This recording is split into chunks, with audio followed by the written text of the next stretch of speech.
EasyPour presents the jerry can adapter.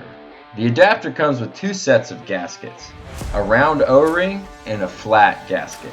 Each gasket interacts differently with this ventilation hole, depending on if you're storing or pouring. To enable pouring, the flat gasket remains on, but you'll also need the O-ring. From there, you simply screw the adapter onto your jerry can. Notice the space that is created to enable airflow. Using any of our spouts, screw the yellow base cap directly onto the adapter. Now, to use one of our caps for safe traveling and storage, you'll need to remove that O-ring, utilizing just the flat gasket on the adapter. Now you can once again screw the adapter onto your jerry can. Notice how the adapter sits flush so that the ventilation hole is sealed to prevent spillage.